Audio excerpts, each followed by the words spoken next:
El diluvio. El día que el mundo entero se ahogó. Episodio 1. Los susurros en la arcilla. El mundo está en silencio. No hay viento. No hay pájaros. Solo el sonido de una gota de agua solitaria golpeando una superficie infinita y oscura. La cámara se eleva, revelando no un lago, sino un océano global que se extiende hasta un horizonte gris y sin vida. Flotando en el centro de la nada, una estructura imposible de madera, estamos al final de todo. Pero, ¿cómo llegamos aquí? ¿Y qué precio se pagó por este silencio? Para encontrar la respuesta, debemos viajar atrás en el tiempo. No a un desierto, sino a la cuna de la civilización, Mesopotamia. Milenios antes de que se escribiera el Génesis, en la ciudad de Shuruppak, los humanos prosperaban. Construían zigurats que arañaban el cielo, escribían las primeras leyes y comerciaban en mercados bulliciosos. Pero bajo la superficie de esta edad de oro, algo se agitaba. En la epopeya de Gilgamesh, la versión más antigua de la historia, los dioses no estaban enfadados por el pecado. Estaban molestos. La humanidad se había multiplicado tanto, su ruido era tan insoportable, que Enlil, el dios de la tormenta, no podía dormir. Un capricho divino, una irritación cósmica, que sellaría el destino de millones. La primera sentencia de muerte global no fue por moralidad, sino por inconveniencia. Pero otro dios, Ea, señor de la sabiduría y el agua, tenía un plan. No podía advertir directamente a la humanidad sin traicionar a los otros dioses. Así que recurrió a un truco. Habló, no a un hombre, sino a una pared de cañas. Y por casualidad, el dueño de esa casa de cañas, un hombre llamado Utnapishtim, estaba escuchando al otro lado. El mensaje era críptico, pero urgente. Demuele tu casa y construye un bote. Utnapishtim se enfrentaba a un dilema. ¿Cómo construir un barco gigante en medio de la ciudad sin provocar el pánico o la ira de sus vecinos? Ea le dio la coartada perfecta. Utnapishtim anunció a los ancianos de Shuruppak que el dios Enlil lo odiaba y que debía huir al sur para vivir con su señor Ea. Dijo que el barco era un tributo y que una vez él se fuera, Enlil bendeciría la ciudad con una lluvia de riquezas. La construcción había comenzado, pero el barco que Utnapishtim estaba construyendo no era una barca alargada, era una aberración, un cubo perfecto. Episodio 2. El cubo y la corrupción. Imagina un edificio de 7 pisos de altura. Ahora imagina que mide lo mismo de ancho y lo mismo de largo. Un cubo colosal, una estructura inestable y monstruosa, construida con madera y sellada con betún. Esta era la directriz de Ea, un diseño que desafiaba toda lógica náutica. Utnapishtim reunió a todos los artesanos, pagándoles con comida y bebida, celebrando un festival mientras, en secreto, construía el instrumento de su salvación y la tumba de su mundo. Pero mientras Utnapishtim corría contra el tiempo en Mesopotamia, miles de años después, una historia similar echaría raíces en las colinas de Judea. Esta vez, el mundo no era ruidoso, era malvado. Génesis describe una tierra llena de violencia, donde la maldad del hombre era grande y cada pensamiento era continuamente solo el mal. Y esta vez, el Dios, Yahvé, no estaba molesto, estaba desconsolado. En medio de esta corrupción total, la narrativa bíblica identifica a un solo hombre, Noé. Descrito como justo y perfecto en sus generaciones, Noé caminó con Dios. A diferencia del astuto Utnapishtim, que engañó a sus vecinos, Noé era un predicador. La tradición cuenta que pasó décadas advirtiendo a una sociedad sorda y burlona, un profeta solitario gritando sobre una tormenta que nadie podía ver. Las instrucciones dadas a Noé eran diferentes. No un cubo, sino un contenedor rectangular masivo. 300 codos de largo, 50 de ancho, 30 de alto, hecho de madera de gofer, un material que hasta hoy desconcierta a los eruditos. Tendría 3 cubiertas, habitaciones y una sola ventana, un zohar, cerca del techo. Sellada por dentro y por fuera con brea, un cofre diseñado no para navegar, sino simplemente para sobrevivir. 2 hombres, 2 barcos, un mismo destino. Utnapishtim, el superviviente pragmático que salva a su familia, artesanos e incluso el oro de la ciudad. Noé, el hombre de fe, salvando solo a su familia y a una colección específica de vida animal. Pero a medida que se clavaba el último clavo y se untaba la última capa de brea, ambas historias convergen en un punto. El cielo se oscurece, el aire se vuelve pesado. En la versión mesopotámica, Utnapishtim sella la puerta desde dentro y espera. En la versión bíblica, Noé y su familia entran, y entonces, una fuerza externa, la mano de Dios, sella la puerta desde fuera. Estaban atrapados. Episodio 3. La gran migración. La imagen es icónica. Una línea de animales, 2 por 2, marchando hacia el arca. Elefantes, leones, insectos, aves. Pero la logística es una pesadilla. ¿Cómo reunió Noé a criaturas de continentes que ni siquiera conocía? ¿Cómo cupieron millones de especies en un solo barco? Los textos antiguos son pragmáticos. No se trataba de todas las especies, sino de todos los tipos. Un arquetipo genético para repoblar el mundo. El mandato es más complejo de lo que recordamos. No eran solo 2 de cada uno. Génesis 7 especifica 7 pares de cada animal, limpio, y cada ave, y solo un par de cada animal, impuro. Esta distinción era crucial. Los animales limpios no eran solo para la repoblación, estaban destinados al sacrificio. Antes de que el nuevo mundo pudiera comenzar, se necesitaría una ofrenda de sangre para consagrarlo.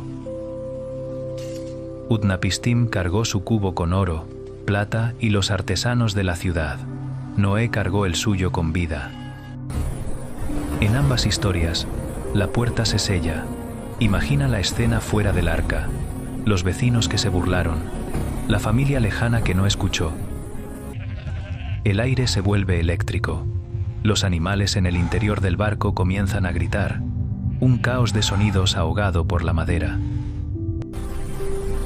Y entonces, el silencio se rompe. Esto no fue una simple tormenta. Génesis describe un doble cataclismo. No solo llovió, las fuentes del gran abismo se rompieron. El planeta mismo se deshizo. Agua geotérmica sobrecalentada brotó del manto terrestre, mientras las ventanas del cielo se abrían.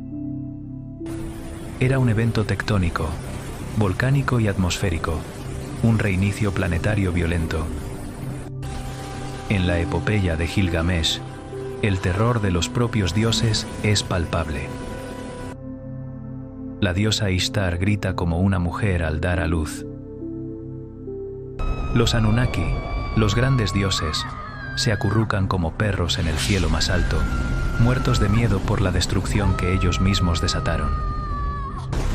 Se dan cuenta, demasiado tarde, de que han destruido a sus propios siervos, a la humanidad que los alimentaba con sacrificios.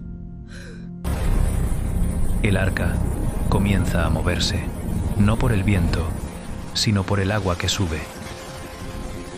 El primer crujido de la madera resuena mientras el barco se eleva, abandonando la tierra firme para siempre. Episodio 4. 40 días de oscuridad.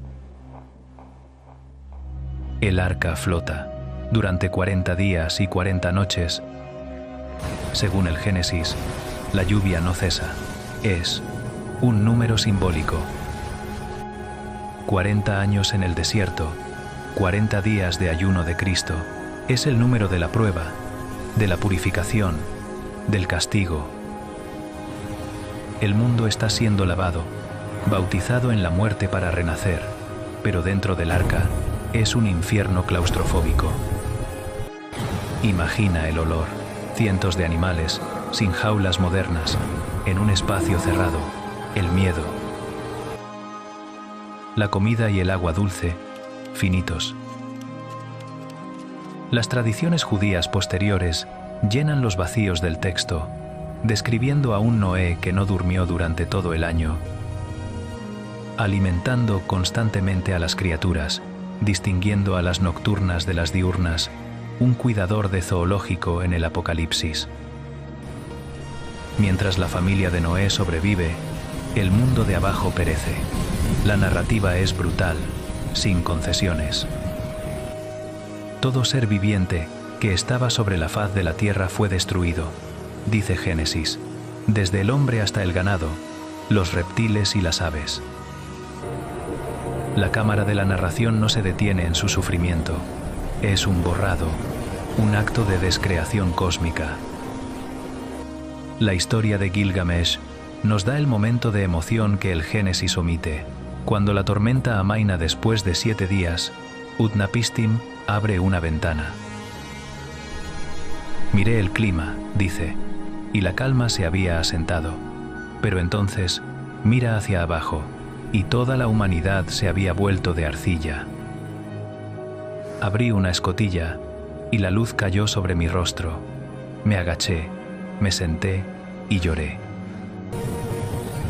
Los 40 días de lluvia fueron solo el comienzo. El texto bíblico dice que las aguas prevalecieron sobre la tierra durante 150 días, 5 meses, 5 meses de flotar sobre un cementerio global. Sin destino, sin tierra a la vista, el terror de la tormenta se había ido, reemplazado por algo peor, el silencio, la espera y la duda. Después de 150 días a la deriva, el arca se había detenido. Habían tocado tierra. Pero, ¿tierra de qué? Episodio 5. La montaña del mundo. En la epopeya de Gilgamesh, Utnapishtim aterriza en la cima del monte Nisir. Espera 7 días. Luego, comienza un proceso de prueba y error. Envía una paloma. Regresa. Envía una golondrina. Regresa. Finalmente, envía un cuervo. El cuervo encuentra comida, vadea y no regresa. La prueba de que las aguas se están retirando. La historia de Noé es sorprendentemente similar, pero más detallada. El arca reposa en las montañas de Ararat. Noé también espera. Primero envía un cuervo, que iba y venía hasta que las aguas se secaron. Es un explorador pragmático. Pero luego, Noé busca una señal de vida. Envía una paloma. Regresa con las manos vacías. Espera otros 7 días. Un ciclo lunar de paciencia. Vuelve a enviar a la paloma. Esta vez, regresa al atardecer, y en su pico, un símbolo que resonará durante milenios. Una hoja de olivo recién arrancada. No era solo tierra seca, era vida, crecimiento. El planeta estaba sanando. En la versión mesopotámica, lo primero que hace Utnapishtim al bajar del barco es un sacrificio. Enciende un fuego de caña, cedro y mirto. El olor sube al cielo. Y los dioses, hambrientos después de tantos días sin ofrendas humanas, se agolparon como moscas alrededor del humo.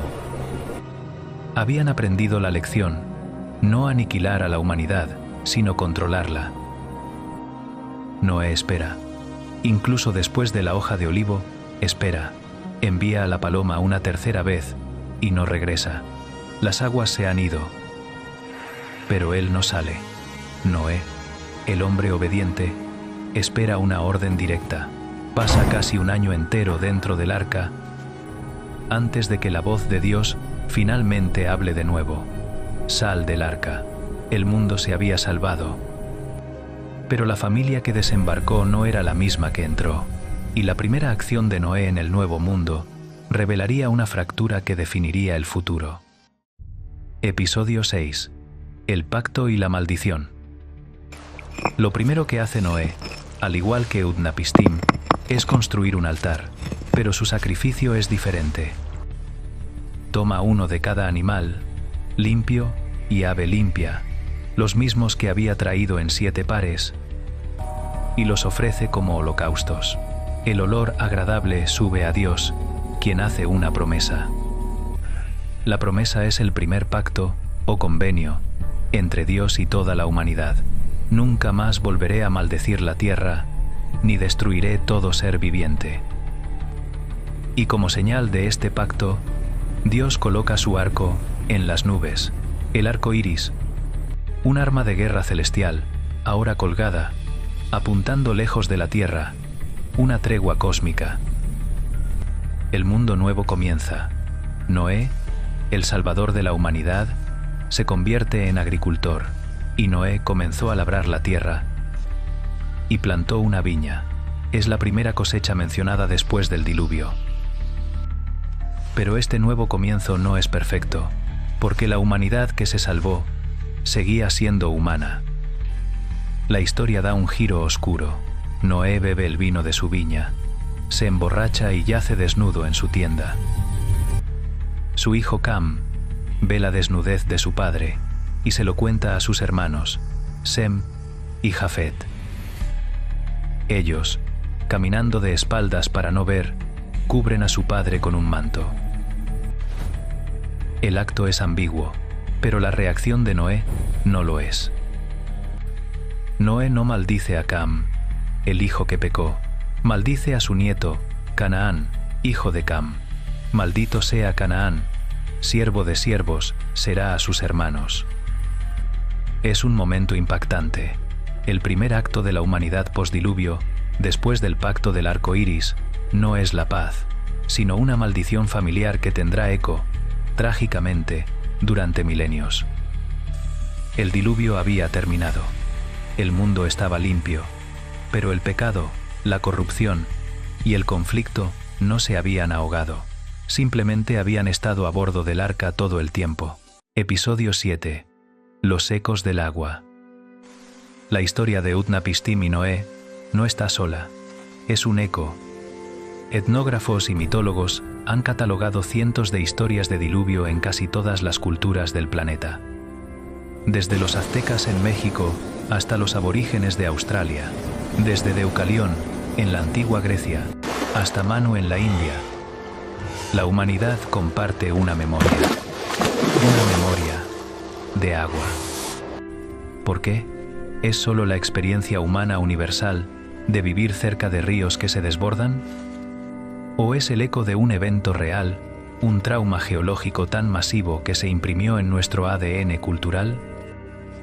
Durante siglos, fue una cuestión de fe, pero en el siglo XIX, los geólogos comenzaron a encontrar respuestas en la piedra.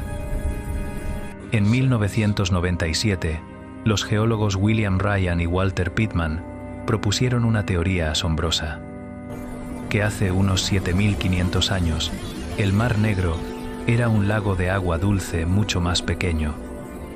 A medida que los glaciares de la edad de hielo se derretían, el Mediterráneo subió y rompió la barrera de tierra en el Bósforo.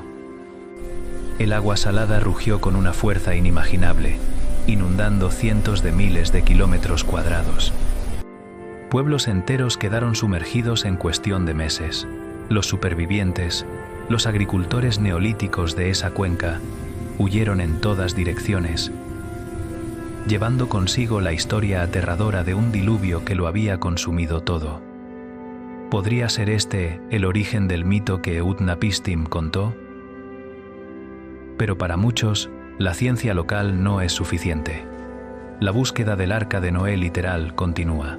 Expedicionarios, creyentes y aventureros han peinado el monte Ararat durante décadas. Han encontrado anomalías en forma de barco, formaciones de madera petrificada y promesas tentadoras. Pero hasta la fecha, no hay pruebas concluyentes. El arca sigue siendo, como la fe, un objeto que existe justo más allá del alcance de la prueba. Quizás la búsqueda del barco de madera es errónea. Quizás el verdadero diluvio no está en el pasado, está en el futuro. Episodio 8. El agua que sube. Hoy, no necesitamos una deidad enfadada para amenazar nuestro mundo con agua. Lo estamos haciendo nosotros mismos. El hielo se derrite, los mares suben. Las tormentas se vuelven más feroces. Ya no es un mito que leemos en arcilla o pergamino. Es la previsión meteorológica. Y, al igual que nuestros antepasados, estamos construyendo arcas. No de madera de gofer, sino de acero y hormigón. Las barreras contra inundaciones en los Países Bajos. El proyecto Mose para salvar Venecia. Y en el Ártico, la bóveda global de semillas de Svalbard, una arca literal, diseñada para preservar los tipos de plantas de una catástrofe global. La historia del diluvio perdura no solo porque pudo haber sucedido, sino porque sigue sucediendo. Es una historia sobre el colapso y la renovación, sobre la fragilidad de la civilización y la asombrosa tenacidad de la vida. Es una advertencia sobre el precio de la corrupción, ya sea moral o ecológica. Las historias de Utnapishtim y Noé no son solo sobre dioses y barcos, son sobre elecciones. Son los únicos mitos de la creación que comienzan con la destrucción. Nos obligan a preguntar, ¿qué vale la pena salvar? Cuando el agua sube, ¿qué llevamos con nosotros y qué dejamos atrás? El diluvio nos enseñó que el fin del mundo ya ha sucedido al menos una vez, y el pacto del arco iris no fue una promesa de que el agua nunca volvería a subir. Fue una promesa de que la humanidad tendría que gestionar las consecuencias. La próxima vez, no habrá un arca mágica. Tendremos que ser nuestros propios salvadores. La pregunta no es si el diluvio viene. La pregunta es, ¿quién estará en tu arca? Comparte tu teoría en los comentarios. Y si te apasionan los misterios que se esconden entre la historia y la leyenda, asegúrate de suscribirte y activar las notificaciones. Porque la historia que vamos a desenterrar la próxima semana es tan real y tan increíble que cambiará tu forma de ver el mundo antiguo.